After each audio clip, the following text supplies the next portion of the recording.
अस्सलाम वालेकुम, मेरा नाम रमशा सुल्तान है और बकरीद के इस मौके पर मैं आपको इब्राहीम अलैहिस्सलाम का वो वाक़या सुनाने जा रही हूँ जिसमें इब्राहीम अलैहिस्सलाम अपने इकलौते बेटे को अल्लाह की राह में कुर्बान करने के लिए राजी हो गए। वो बेटा जो उन्हें जिंदगी भर दुआएं मांगने के बाद मिला था। अल्लाह को इब्राहीम अलैहिस्सलाम की ये अदा इतनी पसंद आई कि अल्लाह ने आने वाली सारी नस्लों के लिए कुर्बानी करना वाजिब कर दिया। तो चलिए जानते हैं इब्राहीम अलैहिस्सलाम का ये हैरत अंगेज वाक़या। इब्राहीम अलैहिस्सलाम ने ख्वाब में देखा कि वो इस्माइल अलैहिस्सलाम को ज़िबा कर रहे हैं। उनकी नींद खुल गई। इब्राहीम अलैहिस्सलाम जानते थे कि अंबियाओं के ख्वाब अल्लाह की तरफ से वही होते हैं, लिहाजा उन्होंने इस ख्वाब के मुताबिक अमल करने का इरादा कर लिया। इब्राहीम अलैहिस्सलाम के लिए ये बहुत बड़ा इम्तिहान था। अगले दिन इब्राहीम अलैहिस्सलाम उठे और अपनी बीवी हाजरा को कहा कि हमारे बेटे इस्माइल को नहलाकर अच्छी तरह तैयार कर दीजिए। इब्राहीम अलैहिस्सलाम की बीवी हाजरा ने अपने बेटे को बहुत अच्छे से नहलाकर खुशबू लगाकर तैयार कर दिया और इब्राहीम अलैहिस्सलाम अपने बेटे को लेकर एक पहाड़ की तरफ रवाना हो गए। इब्राहीम अलैहिस्सलाम ये तकलीफ भरा फैसला कर चुके थे कि वो अपने बेटे की कुर्बानी देंगे, पर शैतान को कैसे मंजूर होता कि कोई अल्लाह की इताअत करे। तो शैतान भी अपने काम पर लग गया। वो सीधा इब्राहीम अलैहिस्सलाम की बीवी हजरत हाजरा के पास एक बुजुर्ग की शक्ल में गया और उनसे कहा कि इब्राहीम तुम्हारे बेटे को किसी दावत पे नहीं बल्कि उसे कुर्बान करने के लिए लेके गए हैं। ये सुनकर हजरत हाजरा बहुत हैरान हुई, पर वो समझ गईं कि ये जरूर अल्लाह का हुक्म होगा। तो उन्होंने शैतान से कहा कि अगर अल्लाह ने इब्राहीम को ऐसा करने का हुक्म दिया है तो ये हमारी खुशकिस्मती है। ये तो मेरा एक बेटा है, अगर मेरे इस्माइल जैसे 1000 बेटे भी होते तो मैं खुशी खुशी उन्हें अल्लाह की राह में कुर्बान कर देती। सोचिए, एक माँ के लिए ये कहना कितनी बड़ी बात है।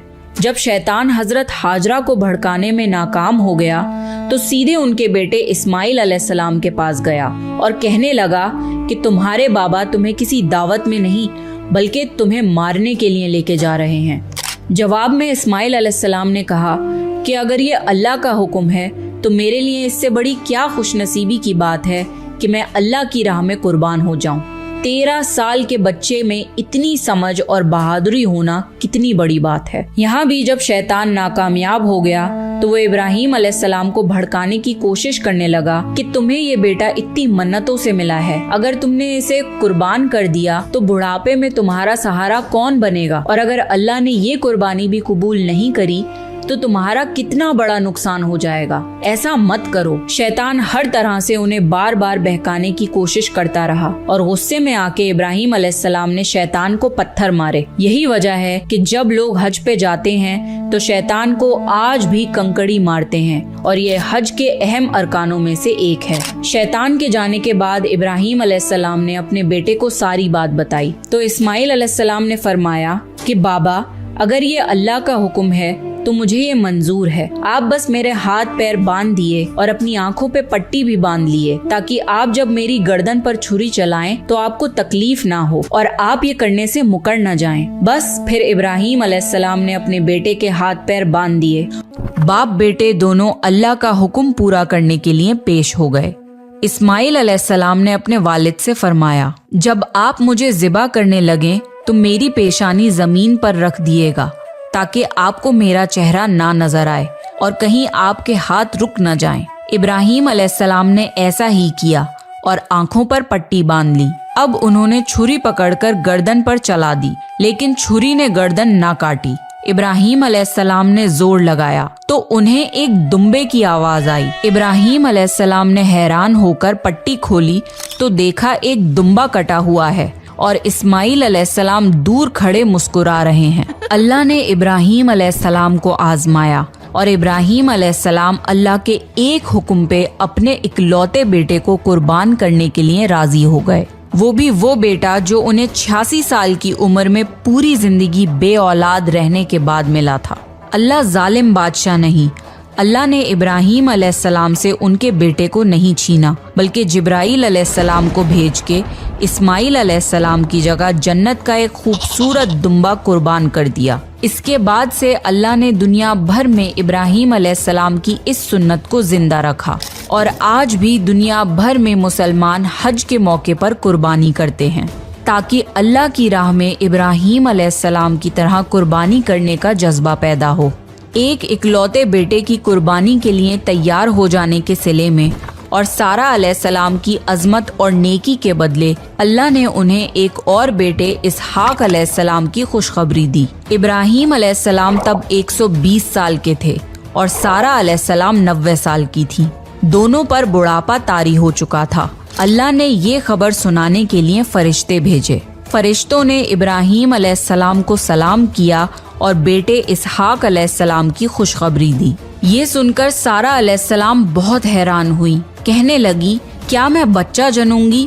حالانکہ میں بانجھ ہوں اور میرے خاوند بوڑھے ہو چکے ہیں۔ یہ تو حیرت کی بات ہے۔ اس پر فرشتوں نے کہا اللہ کے فیصلے پر تعجب نہ کیجیے، یہ تو اللہ کی آپ پر رحمت ہے، بے شک وہ قابل تعریف ہے۔ ابراہیم علیہ السلام اسماعیل علیہ السلام سے ملنے مکہ آتے رہتے تھے۔ ایک مرتبہ انہوں نے فرمایا اے میرے بیٹے، اللہ تعالیٰ نے مجھے حکم دیا ہے کہ اس مقام پر اللہ کا گھر تعمیر کرنا ہوگا۔ اسماعیل علیہ السلام نے فرمایا میں حاضر ہوں۔ پھر ابراہیم علیہ السلام اور اسماعیل علیہ السلام نے مل کے کعبہ کی تعمیر کی۔ جب وہ بیت اللہ کی بنیادوں کو بلند کر رہے تھے تو دعا مانگ رہے تھے کہ اے ہمارے رب، ہماری محنتوں کو قبول فرما، تو دعا کو سننے والا جاننے والا ہے، اور ہمیں اپنا فرما بردار بنا، ہماری اولاد میں سے بھی ایک فرما بردار گروہ بنا، اور ہمیں عبادت کا طریقہ سکھا اور ہم پر رجوع فرما، کیونکہ تو ہی توبہ قبول کرنے والا اور رحم فرمانے والا ہے۔ اے ہمارے رب، ان پر انہی لوگوں میں سے ایک رسول بھیج جو ان پر تیری آیت کی تلاوت کریں اور تیری کتاب اور حکمت سکھائیں اور انہیں پاک کریں، یقیناً تو غالب اور حکمت والا ہے۔ تعمیر کے وقت اللہ نے جنت سے ایک پتھر بھیجا تھا جس کا نام حجر اسود تھا۔ یہ پتھر نہایت سفید تھا۔ اب یہ پتھر لوگوں کے گناہوں کی وجہ سے کالا ہو گیا ہے۔ تعمیر کے وقت ابراہیم علیہ السلام ایک پتھر پر کھڑے ہوئے۔ وہ ننگے پیر تھے۔ اسی وقت پتھر پگھل گیا اور پتھر پر ان کے پیروں کے نشانات آ گئے۔ اسی پتھر کو آج مقام ابراہیم کہا جاتا ہے اور آج بھی لوگ اسے دیکھ سکتے ہیں۔ اس طرح کعبہ تعمیر ہوا۔ اللہ نے ابراہیم علیہ السلام کو حکم دیا کہ لوگوں میں حج کا اعلان کرو۔ اس پر ابراہیم علیہ السلام نے فرمایا اے اللہ، میری آواز بھلا کس کس تک پہنچے گی؟ اللہ نے جواب دیا آپ کے ذمے آواز لگانا ہے، پہنچانا ہمارا کام ہے۔ پھر ابراہیم علیہ السلام عرفات کے پہاڑ پہ چڑھے اور آواز لگائی لوگوں، بیت الحرم کا حج کرو۔